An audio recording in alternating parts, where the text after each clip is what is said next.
Bueno, buenas tardes a todos y a todas. Les doy la bienvenida al ciclo de conferencias en senotrasplantes y derecho. El mismo constará de 4 encuentros. Uno es el día de hoy, en donde el doctor Avalovich, a quien ya presentaré en breve, nos hablará sobre el estado actual de los senotrasplantes. Los próximos 3 encuentros serán en el mismo horario que el día de hoy, es decir, a las 18:30 horas. El siguiente encuentro será el jueves 5 de octubre, en donde se tratarán los presupuestos básicos de derecho animal y estará a cargo de Laura Lora. Luego habrá otro encuentro, el 2 de noviembre, en donde Adrián Muto nos conversará sobre biotecnología y senotrasplante. Y la última reunión de este ciclo será el 30 de noviembre, en donde Andrea Noblea nos contará un poco sobre los aspectos regulatorios del senotrasplante. De todas formas, esto que les acabo de comentar está publicado en la página de la Facultad de Derecho de la UBA, en el sector Agenda, por si posteriormente quieren consultar y agendar los encuentros. Y no sé, Adrián, si también está publicado en alguna otra página. Entiendo que se publicó en la de la Sociedad Argentina de Trasplantes y la Sociedad de Trasplantes para América Latina y el Caribe. No sé si llegó a hacerse la difusión, pero entiendo que eso ya se ha puesto, al menos hasta donde sabemos. Eh, Perfecto. Bueno, habiendo hecho estos comentarios preliminares, vamos a lo que nos compete en este encuentro. En el día de la fecha nos acompaña el doctor Avalovich, que como ya mencioné, nos comentará sobre el estado actual de los senotrasplantes. El doctor es profesor de la Escuela de Ciencia y Técnica de la Universidad Nacional de San Martín y coordinador de la Comisión de Senotrasplante de la Sociedad Argentina de Trasplantes. El doctor es una eminencia en el país en el tema, así que doctor, le damos la bienvenida y le paso la palabra y lo escuchamos atentamente. Bueno, muchas gracias, Camila. Me gustaría que estas dos frases, especialmente la última, vengas un día a casa y se la digas a mi señora y a mis hijos. ¿Eh? No, es una broma. Bueno, muchas gracias a todos, a los organizadores, a Elian, que siempre me invita, me tiene en cuenta. Realmente muchas gracias a todos. Y realmente va a ser una charla especial, porque habitualmente, bueno, uno las da en ámbitos de médicos, de trasplantes y demás, y bueno, y es muy importante, ¿no? Pero yo en este momento me siento que tengo que explicar un tema a los profesionales que van a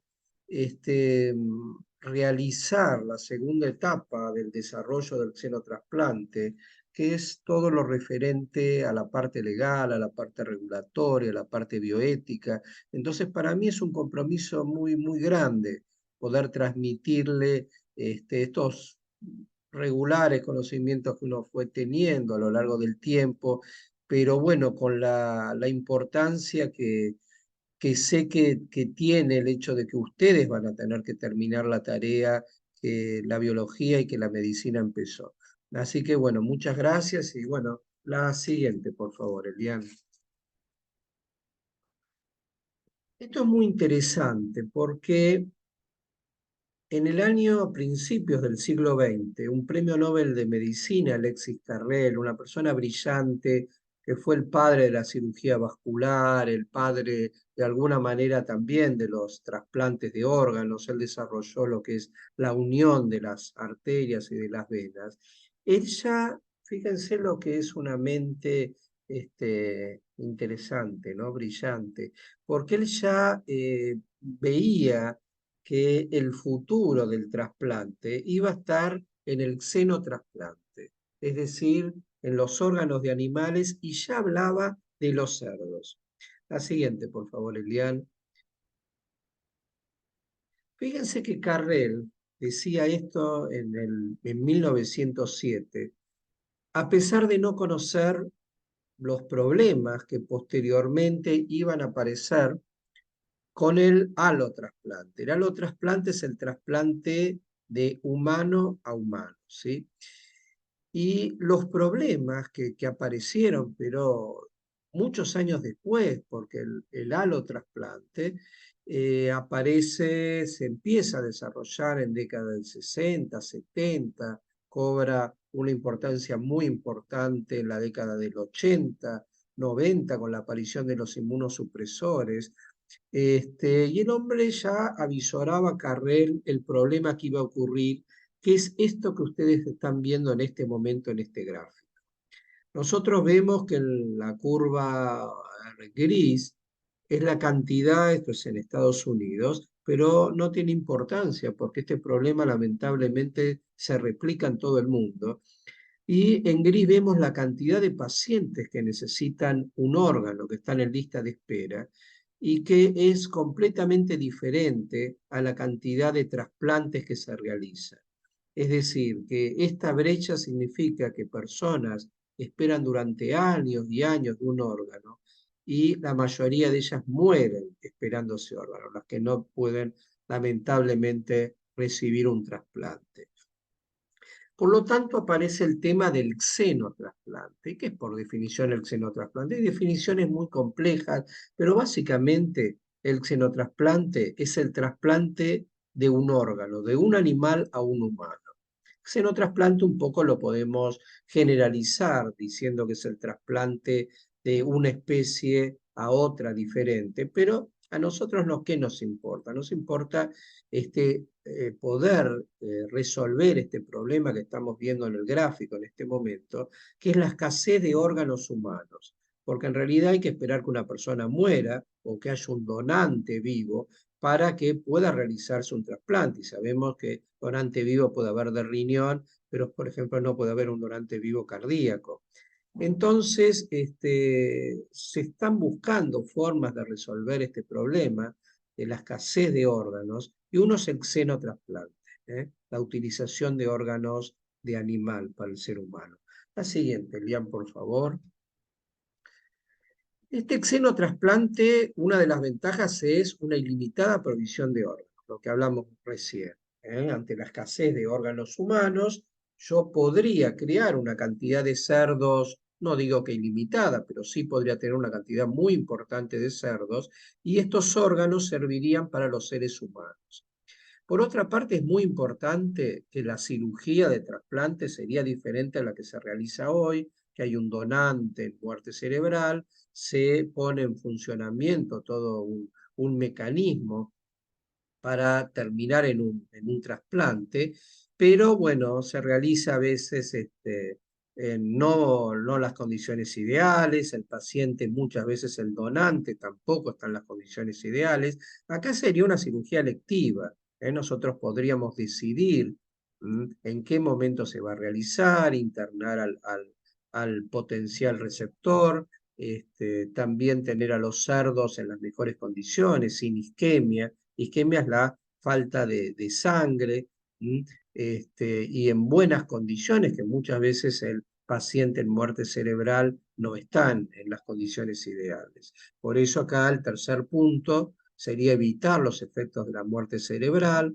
Podríamos regular mucho mejor las infecciones, podríamos controlar mejor, podríamos aceptar candidatos borderline, candidatos que hoy no se aceptan en la lista de espera, porque son personas que tienen determinadas morbilidades, un riesgo aumentado, y entonces como hay tan poquitos órganos humanos, uno le da prioridad a la persona que tiene más chances de sobrevivir. Y además resolución de barreras culturales, porque sabemos que en Japón el trasplante, la recepción de un órgano de un humano no está permitido. La siguiente, Lian, por favor.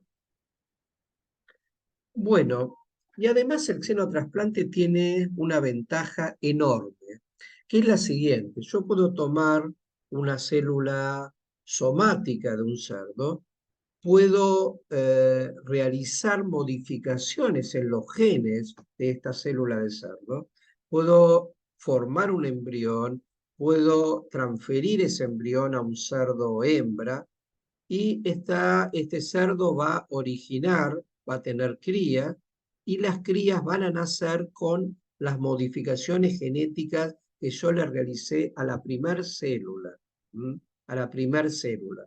Por lo tanto, yo puedo generar riñones, por ejemplo, en un cerdo que tengan modificaciones genéticas que hagan a ese riñón de cerdo muy parecido a un riñón de un ser humano, y que el ser humano no lo vea como un riñón de cerdo, sino lo vea como un órgano mucho más compatible al ser humano que un órgano de un animal.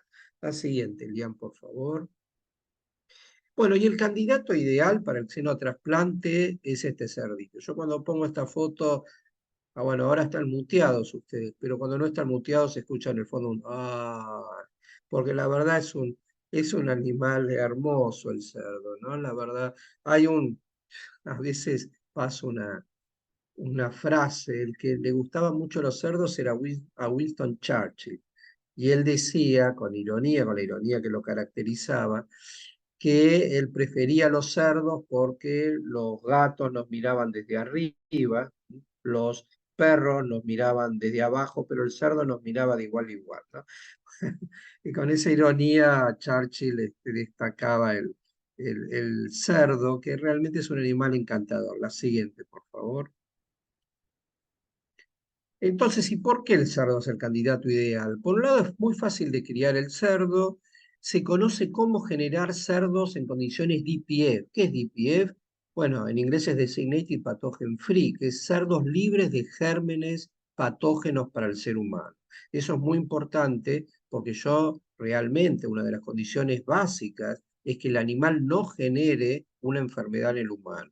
Entonces, estos cerdos no es que no van a tener bacterias ni virus, van a tener microorganismos, porque no se puede vivir sin microorganismos, sería un animal enfermo, pero sí no tener gérmenes que pueden generar una enfermedad al ser humano.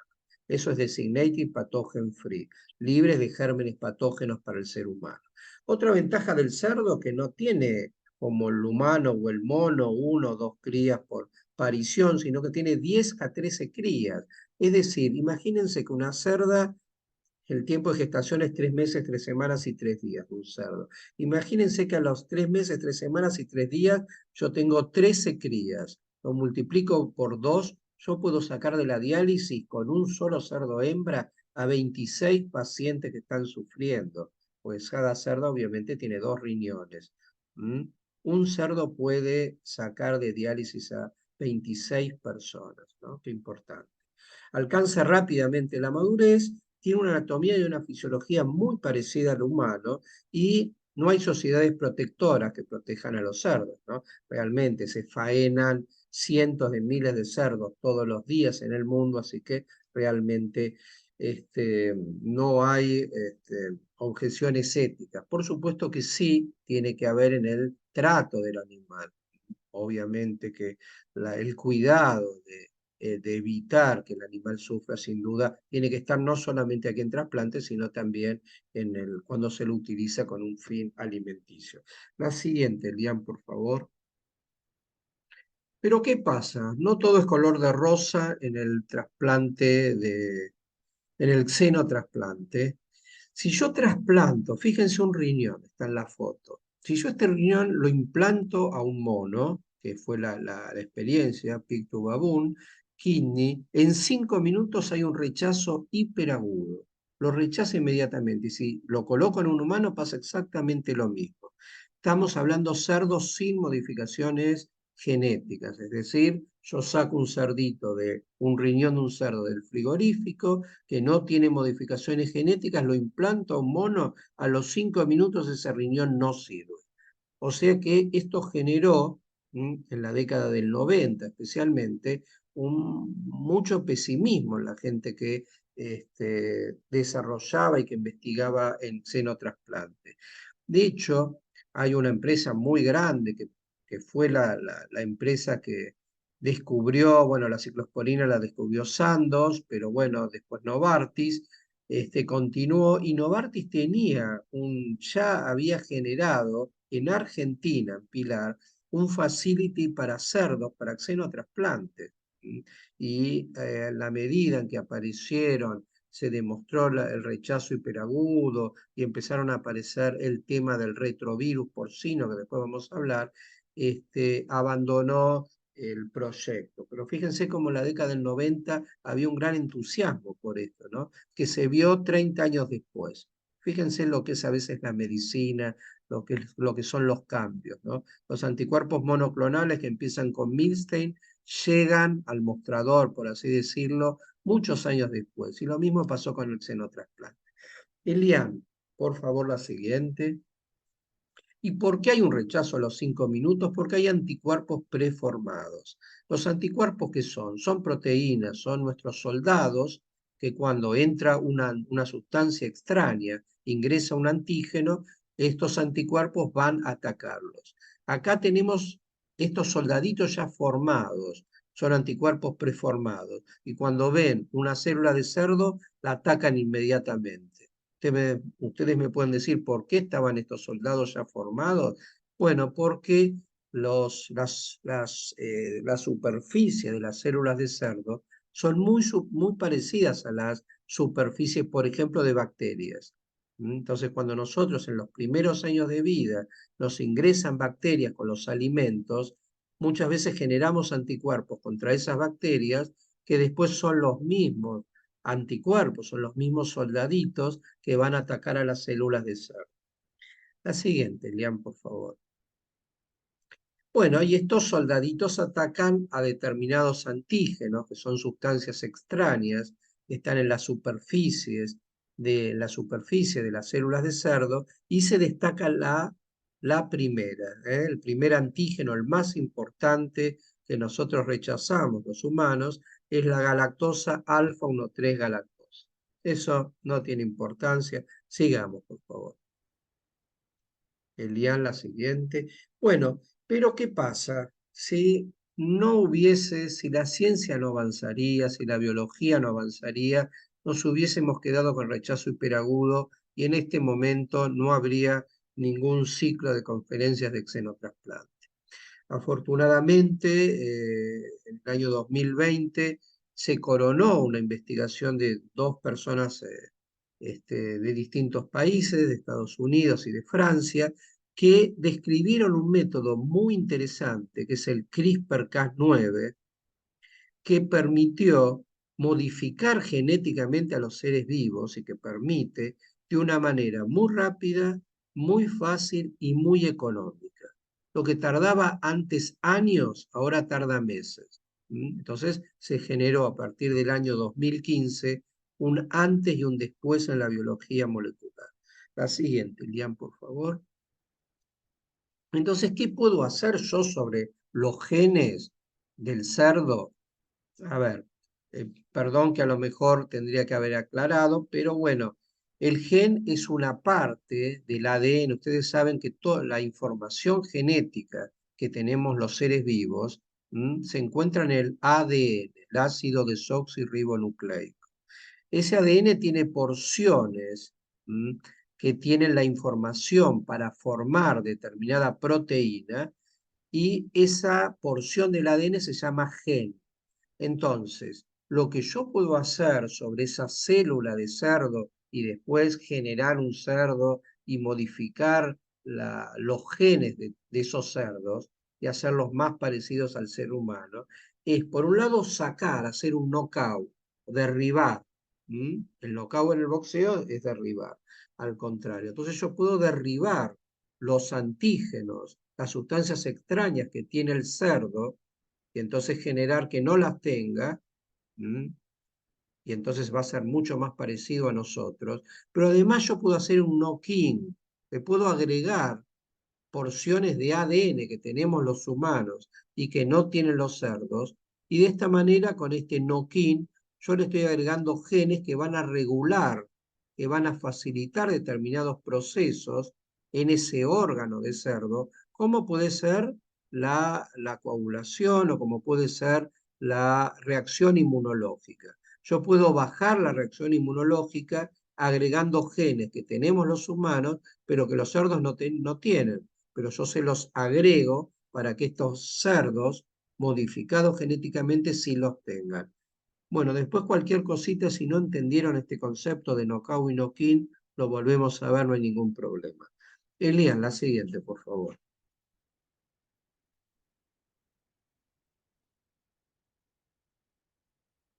Elian.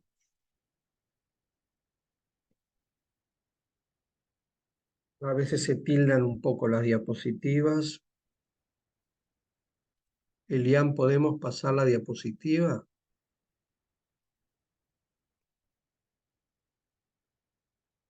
¿Aparece en pantalla? Ahí está. Bueno, esto Bueno, es van a un tema sacar, muy... y por lo menos 100 lucas van a necesitar cada uno para eso. Esto es muy biológico, pero bueno, de alguna manera está demostrando que acá hay un cerdo sin modificaciones genéticas y digamos que cuando lo expongo a sueros de humanos, ese suero se une mucho al cerdo, pero cuando le empiezo a hacer modificaciones genéticas al cerdo, la unión de estos soldaditos, de estos anticuerpos, es mucho menor y pasa a ser que este suero humano pasa a tener una unión como si fuese una célula humana, es decir, una célula con un cerdo con 3 modificaciones genéticas va a tener un ataque de los soldaditos como si fuese una célula humana. La siguiente, por favor. Bueno, y fíjense, yo no sé, bueno, ustedes son muy jóvenes y a lo mejor hablar de 20 o de 21 años les parece muchísimo. A mí, no me a mí me parece que es nada. Y el primer cerdo con el primer knockout de uno de esos antígenos que los cerdos tienen y que los humanos no tenemos, nació en el año 2002. No me parece tanto 20 años. Acá está el cerdito. ¿Qué tenía este cerdito? Tiene todas las características de cerdo, pero no tiene esos antígenos, esas sustancias extrañas que los humanos rechazamos tan rápido, ¿sí? La siguiente, por favor. Y bueno, y acá aparece otro tema que hay muchos bioeticistas en esta charla, que es el tema de los ensayos preclínicos en primates no humanos, en monos, ¿sí? Eh, las experiencias en primates no humanos permitió el desarrollo del xenotrasplante.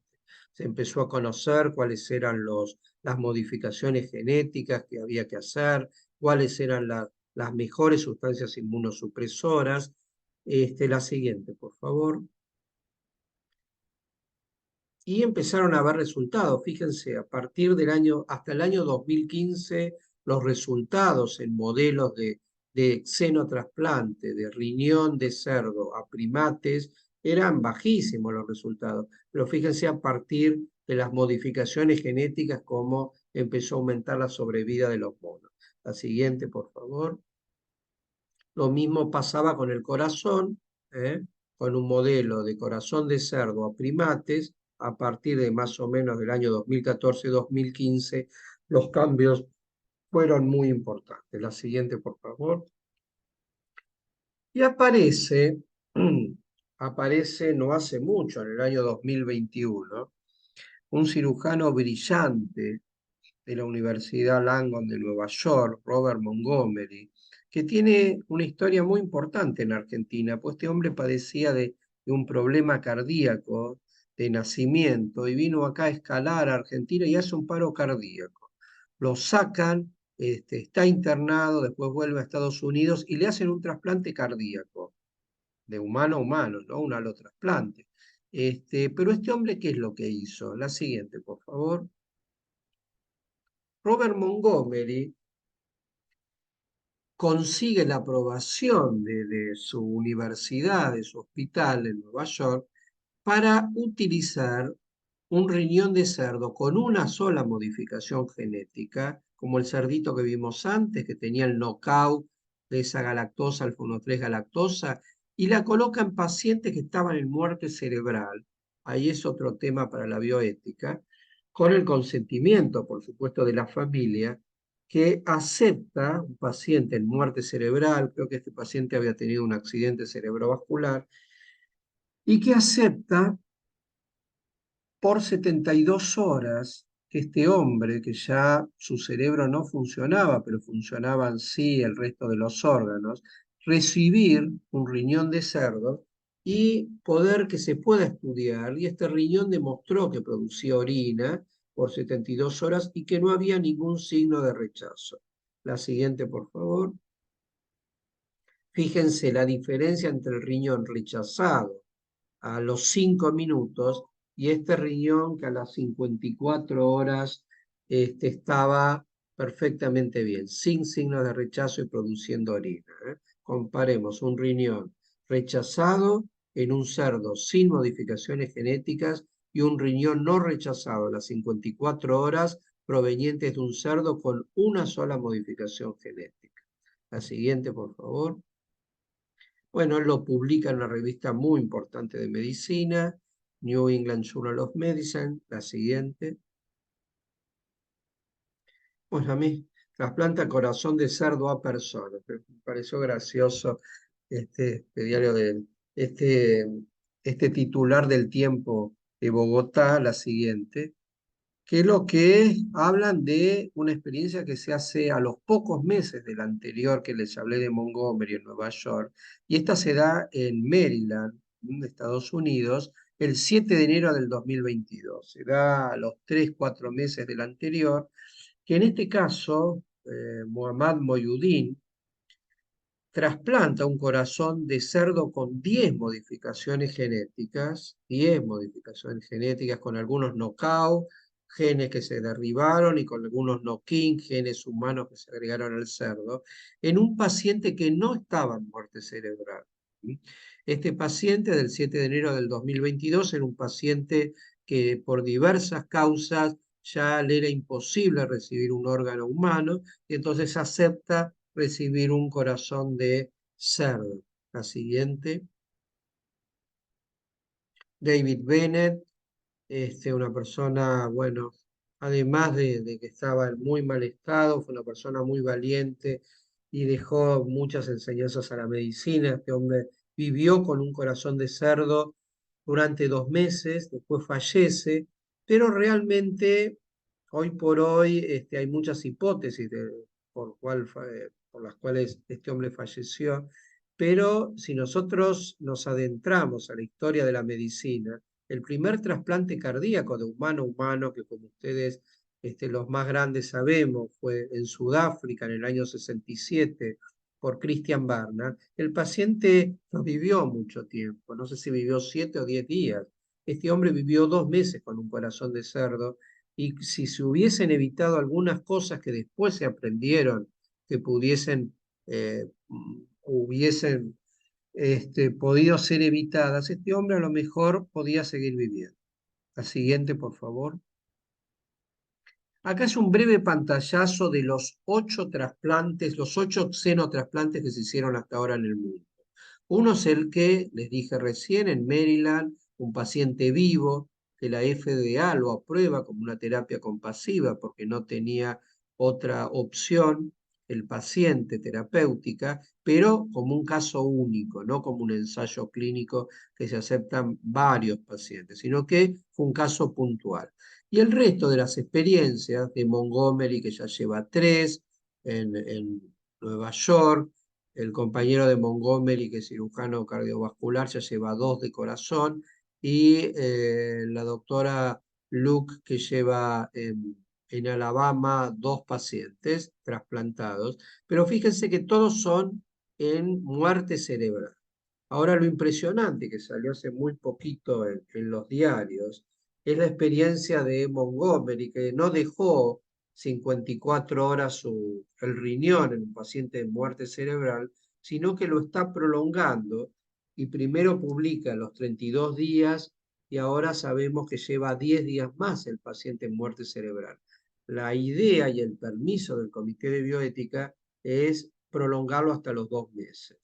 Igualmente yo les quiero comentar que no es fácil mantener un paciente vivo que está en muerte cerebral, porque bueno, es un paciente con las llamadas tormentas inflamatorias, etcétera, que hace que no es fácil mantenerlo este paciente, pero de alguna manera es un excelente paciente para que la medicina y la historia de la medicina aprenda sobre qué es lo que se puede hacer en una persona que lamentablemente ya su cerebro no funciona. Pero fíjense que en ninguno de los casos ocurrió ese rechazo hiperagudo que habíamos visto en ese riñón que se le había trasplantado un bolo. La siguiente, Lian, por favor. Bueno, acá lo mismo, hablan un poquito más de estas experiencias. pero bueno, son a lo mejor temas muy médicos, pero sí acá hay un tema que quiero comentar con ustedes, que a pesar de todos los esfuerzos para que el cerdo sea DPF, etcétera, pasó un virus, una cosa que no tiene que ocurrir, pero ocurrió y pudo haber sido la causa de la muerte de David Bennett a los 2 meses. Aparece un citomegalovirus porcino en la persona que recibió este corazón de cerdo, que realmente es increíble, porque la empresa de biotecnológica que donó todos estos órganos para todas estas experiencias, justamente lo que tiene que evitar es que ocurra esta transmisión de enfermedad. Pero bueno, después se vio que el citomegalovirus en realidad, no es que se vio después, pero se vio la facilidad con que este citomegalovirus, que es más parecido a un herpes virus. Ustedes saben que cuando uno tiene una infección por herpes, el virus sale y a veces entra, no está siempre en la superficie. Y esto es lo que pasó aparentemente con estos cerdos, que cuando estos cerdos, cuando se los fue a testear, el virus no estaba, pero en realidad estaba dentro, escondido. Entonces ahora se sabe que hay que utilizar una serie de test muy particulares para evitar que este citomegalovirus se esconda, como hacen los herpes virus. La siguiente, por favor, Elian. Bueno, y acá está lo que yo les digo, ¿no? Que se empieza a publicar que el paciente fue infectado con un virus porcino y esto alarmó a toda la comunidad relacionado con el xenotrasplante, con el trasplante y con la medicina en general. La siguiente, por favor. Entonces, ¿qué tiene que ocurrir? Bueno, el cerdo, como les decía antes, tiene que ser libre de gérmenes patógenos y esto tiene, para generar estos cerdos, tienen que desarrollarse en un facility, en un establecimiento, con extremas medidas de sanidad animal y con procedimientos estándar sumamente rigurosos. La siguiente. Cuando uno ve los planos de, por ejemplo, esto que fue en Minneapolis, este lugar, que lo generó Heinz Schurman, un holandés que sabe mucho de esto, ven cómo hay toda una presiones de flujo de aire para que no haya contaminación, etcétera, o sea que es algo muy controlado. La siguiente, por favor.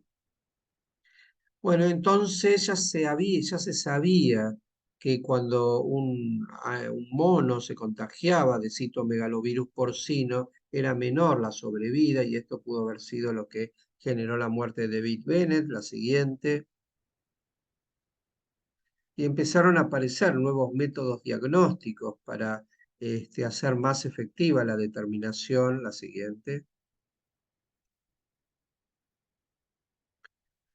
Y bueno, Joaquín Denner es probablemente el virólogo más importante del mundo en xenotrasplantes. Él desarrolla nuevos métodos de diagnóstico, especialmente el citomegalovirus, y él dice que no es un motivo como para que se interrumpa el desarrollo, porque hoy por hoy la microbiología está en condiciones tecnológicas como para poder detectar ese virus, ¿sí? O sea que no tiene por qué ser una causa de que que el xenotrasplante no siga adelante. La siguiente, por favor. Y también empiezan desde hace unos años, antes de todas estas experiencias, a desarrollarse la parte regulatoria. Qué bueno que Andrea Noblea, que está escuchando esta charlita y que nos va a hablar en la última charla de este ciclo de conferencias, nos va a hablar de la parte regulatoria. La parte regulatoria es fundamental, todo lo que se avanzó con la FDA, con los organismos en Europa, en Corea del Sur, etcétera, y lo que se pretende también y lo que habría que avanzar también en Latinoamérica. La siguiente, por favor. Por lo tanto, ya para terminar, ¿qué podemos decir? ¿Cuáles son las conclusiones y qué nos queda para avanzar? Por un lado, el rechazo hiperagudo, ese rechazo de los 5 minutos, parecería estar resuelto. La presencia del citomegalovirus porcino en la experiencia de Maryland puso el acento en la necesidad de un control estricto de la salud del cerdo. Es decir, no es un tema menor, no es un tema para decir, bueno, Está bien, el cerdo tiene que criarse en un buen ambiente, no, tiene que ser con una excelencia enorme en la cría de estos cerdos. La experiencia, por supuesto, de xenotrasplantes en pacientes en muerte cerebral tiene que seguir avanzando, tiene que aumentar. Se tiene que perfeccionar la inmunosupresión. Lo que pasa es que hasta que no haya ensayos clínicos en pacientes, no en muerte cerebral, sino que ensayos clínicos que puedan extenderse a lo largo del tiempo, va a ser muy difícil saber cuál es la inmunosupresión adecuada. Y acá, bueno, hay una discusión bioética y médica sobre cuáles tienen que ser los primeros pacientes para realizar los primeros ensayos clínicos de xenotrasplante. Un tema para discutir.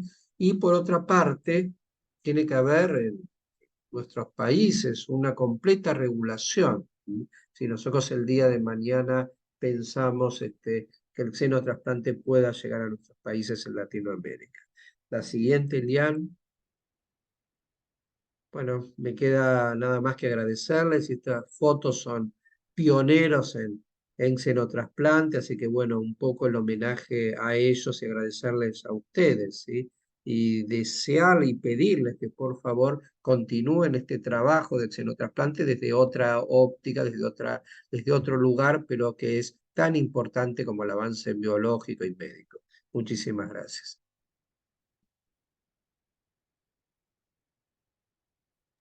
No, muchas gracias a vos, Adrián. Excelente tu exposición. Gracias por brindarnos todos estos conocimientos.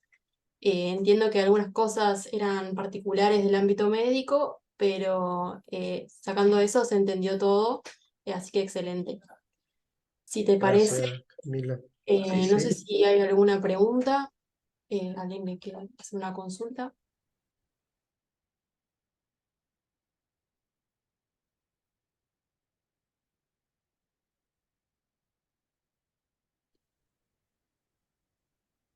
¿Estoy? Ahí sí. Ahí está, ahí está. Bueno, sumarme al agradecimiento, Adrián. Y aparte, ahí sobre el final, las dos preguntas que tenía para hacer, ¿no? Digamos, qué tan extrapolables resultaban los, los resultados con los pacientes en muerte cerebral, a los pacientes que no estaban en esa situación, y te preguntaba por la terapia inmunosupresora, pero lo dijiste sobre el final. Lo que sí me parece es que tenemos una buena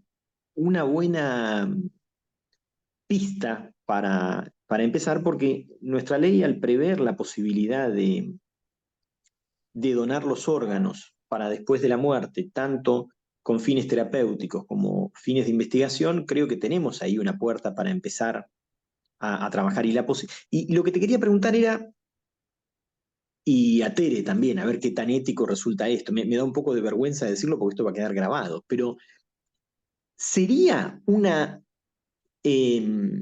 posibilidad la de experimentar con los donantes? Estoy pensando en lo siguiente: una persona a la cual se le determina la muerte bajo criterio neurológico y resulta ser donante de corazón, por ejemplo. Ujú. ¿Podríamos probar con ella luego de la donación, sabiendo que esa persona murió? Por lo tanto, ya hay una cuestión de derechos que no se están vulnerando, la dignidad humana cesa, si alguien sabe qué es también, ¿no? Me pongo cínico, digo, si alguien sabe qué cosa es la dignidad humana. Pero lo que digo es, esta persona que ya ha donado sus órganos, ¿no? Es decir, ha decidido donar los órganos. ¿Podríamos, luego de ablacionar sus órganos, probar con ella misma? Es decir, ¿es muy descabellado esto que estoy planteando? ¿O hay ahí una pista para empezar a probar? ¿No? Lo digo con el mayor de los respetos, porque de última los despojos cadavéricos, ¿no? Tenemos una enseñanza de la doctrina civilista inveterada que, digamos, que los desechos cadavéricos, digamos, tienen, o se les debe incluso por la ley, por la propia ley de trasplante, un trato digno y respetuoso, eh, ¿no? Porque una cosa es una cosa y otra cosa es otra cosa. El cadáver es cosa, pero no cualquier cosa. Entonces, la pregunta que se me ocurre, Adrián, es si esto sería viable, es decir, experimentar con los donantes, básicamente. Mirá, Elian, yo creo que, claro, vos decís, en realidad los pacientes en muerte cerebral que se hicieron estas experiencias son pacientes que, bueno, que no estaban en condiciones para ser utilizados como dador de órganos y que además la familia optó por el ingreso de los órganos para investigación y no para trasplantes. Y no para trasplante. Hubo otros casos, por ejemplo, de un paciente con una enfermedad neoplásica, creo que fue el último caso de Robert Montgomery, que también está contraindicado que ese paciente pueda ser un donante de órganos. Ahora, lo que vos comentaste antes, si técnicamente es posible que un paciente, a ver si entendí bien, Elian, si un paciente que es dador de órganos pueda ser también utilizado como receptor de un órgano de un xenotrasplante. ¿Es así, Elian? Claro, porque estaba pensando que si es un donante efectivo, sus condiciones de salud son óptimas, ¿no? Es decir, estamos pensando en un tipo que Sí. es óptimo. Yo no sé, Eh, Elian, eso habría que hablarlo con gente que hace procuración de órganos, porque hay que lavar esos órganos, ¿sí? Y por mm, supuesto que no tiene que ser un paciente que done el corazón, porque ya ahí habría que hacer un trasplante cardíaco y se complicaría. Pero mm, yo no sé si técnicamente es posible, eso lo voy a averiguar, porque viste que tenés que lavar el órgano y claro, muchas veces probablemente tenés que exsanguinar a ese paciente y no sé si estaría en condiciones para seguir viviendo, entre comillas, con su muerte cerebral y un nuevo órgano de cerdo. Yo creo que no se podría hacer, no Elian, se pero puede. igualmente lo voy a averiguar eso, ¿sí? Yo creo que técnicamente no se podría. Yo quiero aprovechar para comentarle al doctor Avalovich, mientras hay preguntas, que también hay estudiantes del grado eh, Qué que han bueno. comenzado a estudiar el concepto de persona, así que nos pareció muy, muy oportuno eh, esta conferencia de hoy. Así que a los estudiantes de Teoría General del Derecho, eh, aprovechen, como dijo Camila, el doctor Avalovich es el número uno entre Oh, nosotros no, no, él no lo va a reconocer, pero estamos hablando como dijo Camila, exactamente, ¿no? Y además es hincha de Boca el doctor Avalovich, eso me parece muy importante eso destacarlo. sí, eso Eso es sí. muy Y importante además destacarlo. cuando vos presentaste a un profesional de Perú, ¿no es cierto? Yo estuve a punto de decirle que, bueno, que más allá de los científicos y de la gente de la cultura, como por ejemplo Vargas Llosa de Perú, Boca tuvo el mejor número 2 de la historia, Julio Meléndez Calderón, peruano. Así que Peruano. bueno, justamente iba a hacer una mención, pero me callé para que no digan, no hablen del fanatismo, pero sí, sí, fue el mejor, un jugador peruano, fue el mejor 2 de la historia de Boca. Sí, Elian. Chicos, si quieren aprovechar, aprovechen. Lo mismo para la gente del equipo. Tere, ahí está. No sé si podemos habilitar para que Teresa Alemán pueda preguntar. Teresa es miembro titular del Comité de Bioética de la Sociedad Argentina de Trasplantes, es politóloga, tiene una maestría en ética aplicada, eh, acompaña siempre nuestras actividades, la quiero mucho. Así Sí, yo que, tuve el gusto de hablar con Teresa, tuvimos el gusto de hablar en el Incucae, la verdad que fue muy agradable charlar con ella, así que sí, yo también la admiro muchísimo. Adriano, un enorme gusto de volver a escucharte, volver a aprender, volver a admirarme de las cosas que hacen los científicos en pos de lograr la mejor vida posible de los Ujú. seres humanos. Adrián, obviamente te quiero mucho, no hace falta que te lo diga y me encanta Es toda la mutuo, audiencia Teresa. que tienen. Sí, mi pregunta, yo aclaro porque hay mucha gente que no me conoce, yo soy politóloga, no soy médica, por lo tanto, y soy eticista. Así que mi pregunta viene del lado del no saber y de plantearnos esto que siempre es la gran pregunta de la bioética. ¿Por qué lo hago? ¿Y para qué lo Ujú. hago? Y si esto se condice con esta dinámica entre la moral y la ética, ¿no? Mi pregunta es súper básica en el sentido de que creo que desde el punto de vista científico los avances son maravillosos y que prácticamente de la técnica todo es maravillosamente bueno. Desde el punto de vista de la bioética, me pregunto si este cambio de paradigma que vivimos en términos de que la mirada ya no es tan antropocéntrica, sino que justamente nos estamos dando cuenta que el medio ambiente y el ecosistema mandan, si podemos sostener éticamente, desde la mirada del hombre y los beneficios que él logra, estos avances en donde me pregunto, y creo que simplemente estoy haciendo de abogado del diablo, si el medio ambiente está incorporado en todos estos avances y hasta qué punto resiste o no estos increíbles avances que se están haciendo donde una especie le presta a otra lo suyo.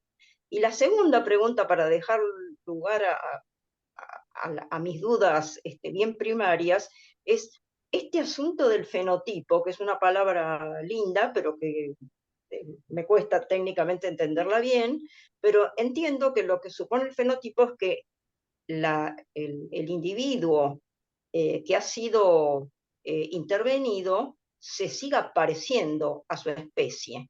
Ahora, se sigue apareciendo desde afuera, pero desde adentro, si uno tuviera la capacidad de mirar sus células, ya no sería. ¿Eso vulnera o no vulnera la idea del fenotipo? Y no quiero hacer más preguntas porque en realidad creo que hay que ir muy despacio.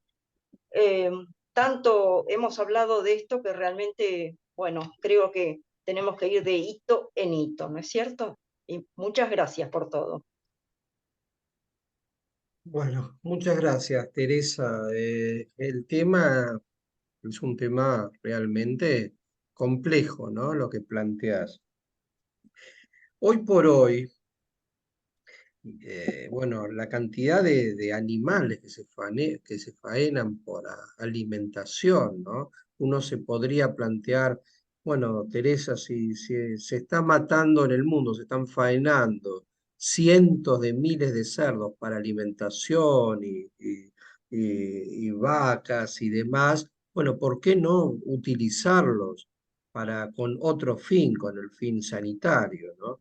Entonces, pero a ver, lo que vos planteás es importante, porque en la medida en que se siga avanzando con respecto a que el hombre no es el centro del universo y hay que respetar también al animal y a todo su entorno, quizás el día de mañana también se plantee, como mucha gente lo está planteando, el tema de no utilizar animales con el fin alimenticio, ¿no? Bueno, es un tema para la discusión. Yo creo que mientras se sigan utilizando animales para comer, bueno, podría utilizarse animales también con un fin sanitario, ¿no? Para mantener la salud. Y en cuanto a la segunda pregunta del fenotipo, bueno, los genes sin duda que el ser humano va a vivir con un órgano de animal bueno, que va a tener genes diferentes a los que tiene el resto de los órganos. En teoría, habría que ver con el tiempo, pero en teoría creo que no tendría que influir en el fenotipo. El fenotipo es la expresión del genotipo, ¿sí? El genotipo es la suma de los genes y el fenotipo es la expresión. A lo sumo uno podría decir, bueno, pero ese riñón puede producir algunas hormonas que son hormonas de cerdo y no hormonas de humano. Pero bueno, en la medida en que eso no altere la fisiología del ser humano, no sé, pienso, Teresa, de que si podemos salvarle esa vida y sacarlo de la diálisis, etcétera, bueno, creo que sería algo diferente que el ser humano tendría, pero bueno, para poder seguir viviendo. No sé si te Gracias. llegué a contestar, Teresa, pero bueno, Sí, sí, qué sí, sé sí. yo. Todo para pensar. No, obviamente, no, tal cual, tal cual. Yo tengo dos preguntas, Ujú. Adrián, a ver si, que son de dos áreas distintas, pero como hay bioticistas, esto nos va a ayudar. Primero, si hay bibliografía eh, desde la salud mental de los receptores en el seguimiento post-trasplante en esto. ¿Cómo se Mira, visualiza esto? Y si hay algún efecto sí, digamos, si alguien ha medido o es objeto de estudio o no, y si tiene algún efecto en cuanto al rechazo del injerto, a la funcionalidad del injerto. mira, Eliana, hay muy poca bibliografía porque en realidad la experiencia de un paciente que no estaba en muerte cerebral, el paciente falleció a los 2 meses y los 8 casos restantes estaban en muerte cerebral. Yo te puedo decir la experiencia, bueno, y acá está Mariana Carula, que cultivó los islotes de los 44 trasplantes, xenotrasplantes de islotes de páncreas. Los islotes son las células que producen la insulina. Entonces los pacientes con diabetes tipo 1 perdieron esas células y entonces tienen que aplicarse toda la vida insulina. Entonces hubo una experiencia en el Hospital Eva Perón de San Martín hace más de 10 años con un grupo de Nueva Zelanda que nos enviaba las células productoras de insulina, que eran cerdos DPF, y lo implantamos en pacientes. Y hace muy poquito se hizo una publicación, 10 años después, Elian, cómo estaban esos pacientes, tanto desde lo diabetológico como lo que vos planteás, ¿no? Desde el aspecto psicológico. Y vos sabés que fueron 44 trasplantes en 22 pacientes. Y vos sabés que ninguno de los 22 pacientes contestó, o mejor dicho, todos contestaron que no tuvieron así problemas psicológicos por llevar células de cerdo en su interior. Más no te puedo decir porque no hubo tampoco más xenotrasplantes, ¿no? En Nueva Zelanda, algunas experiencias. Pero un poco lo que uno lee en pacientes que están en lista de espera de un trasplante de órgano y demás, que se hicieron, eso sí, muchos trabajos sobre la aceptación que ellos tendrían a recibir un órgano, llámese riñón o células, que llámese islote de páncreas, sobre la aceptación de recibir un órgano o células de un cerdo, ¿no? Y es tanto lo que sufre esta gente esperando un órgano, en diálisis, o el paciente diabético, etcétera, que ellos quieren algo que los saque de ese Y lo saca. sufrimiento, Elian. Entonces Correcto. yo creo que, a ver, el tema de recibir un órgano de un animal, etcétera, en ese momento pasa a segundo plano y ellos quieren mejorar la calidad de vida. O sea que eso es lo que yo percibí en ellos, ¿sí? Y lo que leo también en los distintos así de grado de aceptación, por lo general está en un 70-80% Wow, de qué bueno eso. aceptación de pacientes en lista de espera, ¿no? Qué bueno eso. Y una pregunta más, ahora sí. eh, Me tengo que poner la equipa para hacer esta pregunta. Eh, una idea de los costos que esto tiene, costos económicos estoy hablando, ¿eh? O sea, preguntarnos por cuánta plata tenemos que poner para esto. Mira, hoy el tema del costo es muy interesante porque con qué, a ver, cómo planteo la respuesta? Hoy por hoy el costo, si vos, Elian, tomás lo que significó todo el desarrollo de las modificaciones genéticas, el establecimiento para cerdos genéticamente modificados, que es un establecimiento caro, que es caro el mantenimiento, etcétera, uno está diciendo que el costo hoy por hoy sería caro. Yo creo que el mundo puede abaratar enormemente este costo. Los gobiernos pueden hacerlo, porque, a ver, Elian, si vos, todos los insumos, que muchos son importados, hay un país tiene interés en que esto se desarrolle, bueno, puede abaratar los costos de esos establecimientos, en la construcción, etcétera, y puede ser enormemente más barato. Pero además agrego que un poco el xenotrasplante de riñón, como el trasplante de riñón, compite con la diálisis. Y la Claro. diálisis es un costo multibillonario. Lástima, mira, hubiese sido interesante que hubiese traído números, que los tengo en casa, no acá, pero realmente la diálisis, el gasto es enorme. y el trasplante de riñón permitió ver que si bien en el primer año es más caro el trasplante de riñón que la diálisis, después de un tiempo se Se amortiza. invierte, y Claro. entonces se amortiza. Probablemente con el xenotrasplante de riñón, por ejemplo, pueda pasar algo parecido, pero tiene que haber una intención de los estados en abaratar y, qué sé yo, reducir impuestos, facilitar todo, y yo creo que se podría lograr que sea más barato que la diálisis, yo creo que sí. Sobre todo si se mejora la histocompatibilidad a partir de edición genética de cerdos y toda esa historia, o sea, reducimos mucho el costo de la terapia De inmunodepresora la después, ¿no? inmunosupresión, claro, Claro, claro que sí. claro. Ese es Sí, un sí, sí. tema clave. El tema de Ujú. la histocompatibilidad es clave en el desarrollo del xenotrasplante. Es un tema sumamente complejo aún para el mundo médico, Claro. pero porque se están mezclando ahí dos antígenos, pero bueno, el tema, Elian, que sí, que puede llegar a reducirse la inmunosupresión y ahí también hay un ahorro de dinero importante. La profesora Renata Oliveira. Profesor Adrián, primeramente tengo que decir que fue estupenda vuestra explicación, vuestra explanación. Gracias, Renata. Lo Eh, dije muchas veces, ya no es que sea muy buena la charla, sino que la dije tantas veces que ya, ¿no? ya está convencido. Tal cual. Cuando estaba, oí la Teresa Alemán, que no la conocía, mucho gusto, estaba a recordar, perdón, mi castellano que no es bueno, No, es muy eh, bueno. Mejor que el mío. el concepto de bioética global, porque los dilemas bioéticos tocan a nosotros, los seres humanos, Ujú. pero toda la vida hay que ser objeto de la bioética. Entonces, por eso que a veces los derechos de los animales coliden un poquito mucho con los derechos humanos. Y a veces pienso que el concepto de utilitarismo, que es una doctrina que dice que una conducta es correcta, se lleva la felicidad al mayor número de personas, debe de ser elegida. Claro que es una conducta, una teoría que tiene algunos percausos.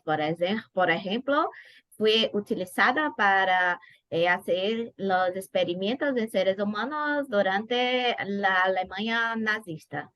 Y después hubo otra cuestión o otra pregunta. Si pueden utilizar los datos que se sucedieron y por base del utilitarismo, ya que vidas habían sido sacrificadas, que las pesquisas debían ser utilizadas para los estudios científicos. Porque estoy hablando de esto. Profesora Elian había dicho que a estudiantes de Derecho Civil. Y cuando el profesor Adrián estaba a hablar sobre específicamente el caso de Montgomery, de Nueva York, estaba a refletir si sería el caso de contestarmos novamente, de nuevo, el concepto de muerte, porque ya tomamos el concepto de muerte encefálica o cardíaca. Después, luego llegó los trasplantes cardíacos y se modificó porque es muy difícil decir, disculpe, que la persona había resucitado. Entonces, en este caso, que la muerte encefálica puede ser contestada, ya que es posible un xenotrasplante después de la muerte encefálica. ¿Es posible decir que estamos al camino de modificar el momento de la muerte? Bueno, Renata, los pacientes que se utilizaron como receptores de órganos de cerdos en muerte cerebral eran pacientes que siguieron la misma este, la misma logística, la misma, como no es logística la palabra, que se siguió el mismo procedimiento que para decretar la muerte cerebral, como si hubiese la familia hubiese decidido que sea un donante de órganos. O sea que sí, se cumplieron todos los procedimientos para decretar la muerte cerebral de esa persona. Así que bueno, es una muerte encefálica ya irreversible, ¿no? No sé si Renata, la respuesta, no sé si te contesté, o sea que eran pacientes que E- realmente no tenían posibilidades de Entonces yo ningún no he tipo. comprendido correcto. Yo pensé que los xenotrasplantes serían, yo no trabajo con eso, Sí, estoy en sí, sí, contacto sí. de primera. Estaba a pensar que primero había la muerte encefálica y después del xenotrasplante no. No había no hubo esa resucitación. Eh, yo no Eh, entendí el momento en que hay el xenotrasplante, es esto. Mira, a ver, ahora creo que te entendí mejor. Hasta ahora las experiencias, hasta septiembre del 2021, las experiencias habían sido en primates, ¿sí? Y se vio que la sobrevida, por ejemplo, de un xenotrasplante de corazón en primates prácticamente eran en forma indefinida. O sea que dejaba de funcionar ese corazón cuando se le retiraban las drogas inmunosupresoras a los primates. Y con respecto al tema del riñón, también hubo sobrevidas enormes. El tema, Renata, es el pasaje de la experiencia preclínica de monos a un ensayo clínico en humanos, ¿sí? Entonces, Robert Montgomery y la gente de Alabama también encontraron la posibilidad de hacer es el paciente en muerte cerebral que recibe durante un tiempo corto, porque vos no lo podés a ese paciente mantener mucho tiempo.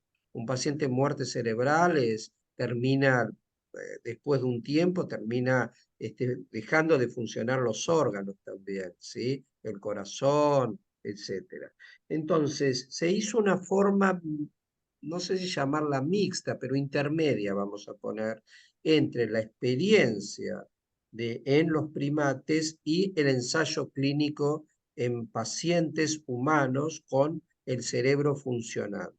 Entonces, eran pacientes que estaban en muerte encefálica, que no tenían ninguna chance de sobrevivir, ya estaban muertos, le latían el corazón, pero Ahora eran, sí. eran humanos y entonces se pudo estudiar cuál fue la reacción inmunológica de esos humanos en muerte cerebral cuando se le implantaba un órgano de ser. ¿Se entiende? Eh, Ahora sí, ahora sí. Perfecto. Y ahora Entonces, estoy a cuestionar si en el testigo vital o en alguna directiva anticipada de voluntad, se puede decir que está de acuerdo con esta destinación, porque es interesante, es una otra claro, esfera de autonomía para los enfermos. perfecto, perfecto, Gracias. Renata. No, por favor, un gusto. Es muy interesante la primera parte, me gustó mucho lo que dijiste.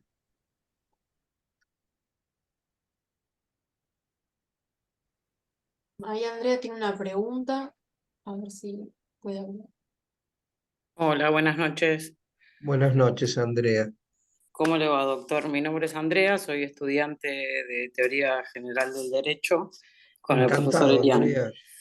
Mucho gusto. Igualmente, le hago una consulta con respecto a lo que preguntó el profesor, ¿no? Si existiría una posibilidad de experimentar con un donante, ¿no? Ujú.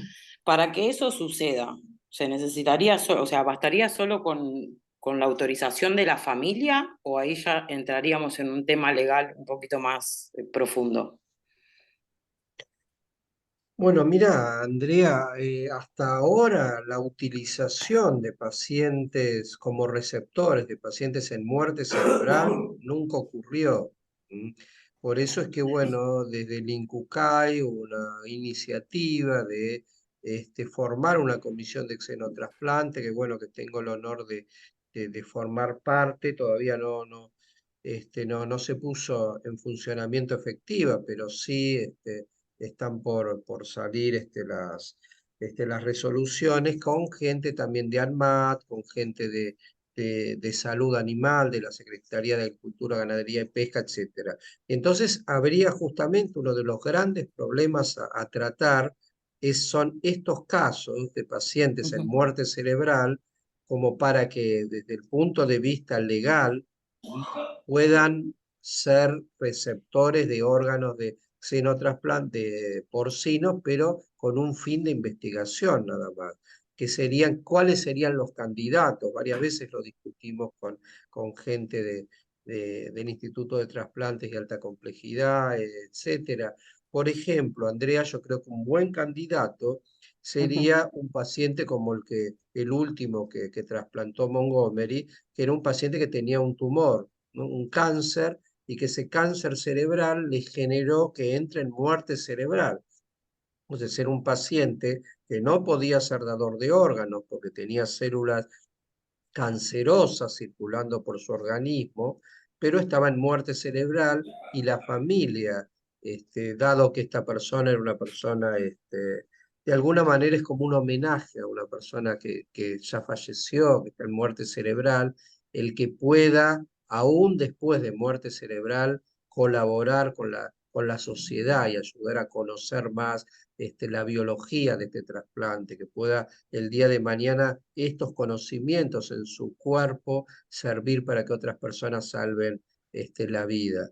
La otra posibilidad son pacientes en muerte cerebral que tienen una infección generalizada. Los Ujú. pacientes sépticos no pueden ser dador de órganos porque vos le estarías implantando el órgano con el germen, ¿no? Entonces yo creo que esos dos, Andrea, son los dos grandes candidatos en muerte cerebral, potenciales receptores de órganos de cerdo. Pero por supuesto tiene que haber una legislación y tiene que haber una regulación desde el INCUCAI especialmente, como para que se pueda hacer esto desde la ley, ¿no? Con el aval del Estado.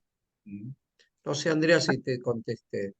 Sí, sí, sí, muchísimas gracias. No, por Ahí favor. ahí hay algo interesante, porque Ujú, a partir de lo que está comentando el doctor Avalovich, si una persona manifestó su voluntad de ser donante en vida, ujú, y que luego, por la causa que sea, no se transforma en donante efectivo, por ejemplo, porque la causa de la muerte es el tumor, ¿no?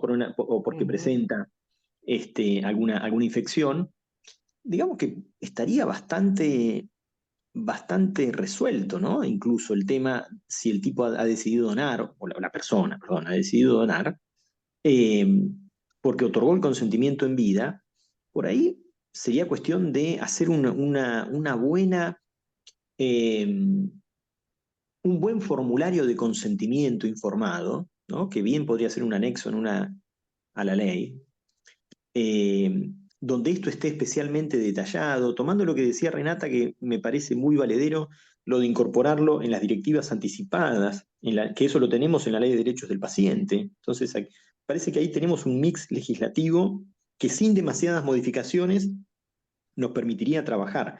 A mí me quedó una última pregunta y no quiero abusar de que puedo encender el micrófono y hablar, pero en un momento dijiste, Arián, que hay muchas o varias teorías respecto a la muerte de este paciente que tuvo los 2 meses de sobrevida. Sí. Eh, ¿Qué nos podés decir sobre eso? Porque me quedé pensando en eso. ¿Qué se especula respecto de la causa de la muerte de este hombre que vivió Mira, 2 meses con él? básicamente son tres las hipótesis. Por un lado, la que nombramos, que aparece el citomegalovirus porcino, Ujú. que todas las experiencias que se hicieron después de esta experiencia de Maryland en pacientes en muerte cerebral, ya se utilizaron cerdos con otros métodos de detección más avanzados y estos pacientes no tuvieron el citomegalovirus porcino. O sea que fíjense cómo cómo se aprendió de este hombre, lamentablemente, le costó probablemente la vida, pero cómo dejó una enseñanza para después no repetir errores y utilizar otro método de diagnóstico. Entonces, una de las posibilidades es que haya sido este citomegalovirus porcino, porque los monos que se utilizaban órganos de cerdo con menor calidad sanitaria, ¿sí? Muchos tenían citomegalovirus porcinos y aquellos que tenían menor sobrevida que aquellos monos que recibieron órganos que no tenían citomegalovirus porcino. Entonces, esa puede ser una de las causas. La otra causa es el estado que estaba este hombre, porque ese es uno de los temas.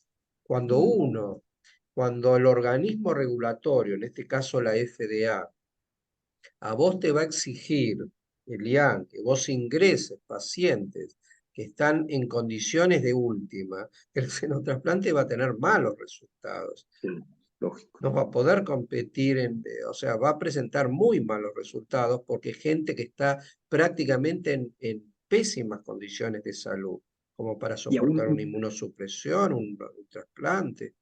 aún un alotrasplante tampoco daría buenos resultados, ¿no? Exactamente, No, exactamente. Pero el paciente que recibe un alotrasplante está en mejores condiciones en general que este paciente que recibió un corazón de cerdo. Estaba claro. realmente muy, muy mal.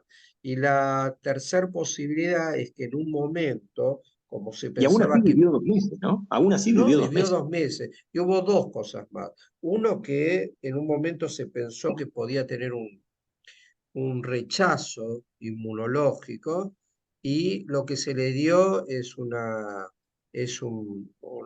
antiglobulina, pero de origen humano. Claro, ¿vos qué le das a este paciente? Es un ser humano. Vos, si Claro, le das suero de un ser humano, bueno, se plantea como que pudo haber atacado al órgano de cerdo, porque vos tenés claro, un órgano de un animal dentro de un cuerpo humano y vos le estás dando suero humano, ¿sí? correcto. Antilinfocítico. Y había una cuarta teoría.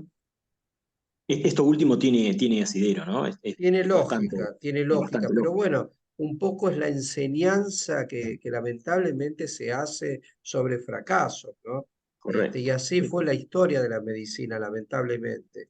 Así es. Pues yo les voy a contar algo muy rápido, si tengo un minutito, Elian.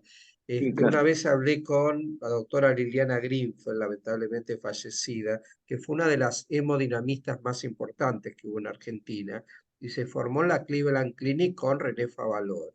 Y ella me contaba una anécdota muy interesante de Favaloro que yo nunca lo escuché, que decía que los primeros bypass que él realizó en Cleveland, en humanos, por supuesto, realmente anduvieron muy mal y los pacientes fallecían. Entonces se reúne el comité de bioética y la Cleveland Clinic y deciden que él pare la experiencia del bypass aortocoronario.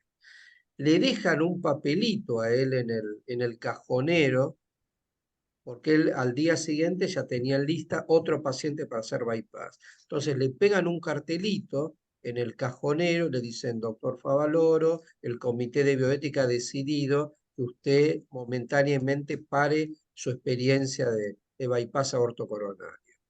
Cualquiera de nosotros, serían que hubiese hecho, argentino en Estados Unidos, cuando sabés que el comité de bioética te dijo eso y lo tenés que cumplir, si no te tenés que ir. Él agarró el papelito y lo tiró adentro del cajonero e hizo esa cirugía, que fue el primer bypass que dio resultado. Ese fue el paciente con el primer bypass que dio resultado. Realmente se jugó, porque si ese Se la paciente se jugó. hubiese muerto, hubiese tenido un problema muy serio, hubiese tenido que ir, entre otras cosas, lo menos que se hubiese tenido que ir a Estados Unidos. Claro. Y Sí, sí, fíjense sí. que él tenía esa intuición de que la cosa iba a funcionar. Y bueno, y un poco la medicina también tiene esas pequeñas cosas, ¿no? Esas pequeñas transgresiones, etcétera, que bueno, hay muchos bioticistas y yo no lo quiero justificar, pero como a veces pequeñas transgresiones también ayudan a que a veces la ciencia y la medicina avancen. Y yo no los Ciertamente. quiero, no los quiero justificar, pero a veces una pequeña pizca puede llegar a ser necesario, ¿no? La audacia mínima, ¿no? Para esto. La Exacto, audacia mínima exacto. para esto. Sí, Realmente habla como él, la fe que se tenía, ¿no? Él como era sin como duda. cirujano. Bueno, llevamos casi 90 minutos. La verdad que ha sido sumamente enriquecedor. Yo quiero, tanto en nombre de todo el equipo, de la Facultad de Derecho que nos ha acreditado, algo que no dijimos al principio, pero este ciclo de conferencias está organizado desde el proyecto de investigación que dirigimos junto con la doctora Ales, y que está acreditado para el bienio 2022-2024. Es la primera vez que la facultad avala una investigación de estas características. Tenemos que honrar ese voto de confianza, estamos muy contentos con eso, y estamos seguros también, ¿no? Intuitivamente, de que estamos ante un gran tema. Como decía el doctor Avalovich al principio, la pelota la tenemos un poco de este lado.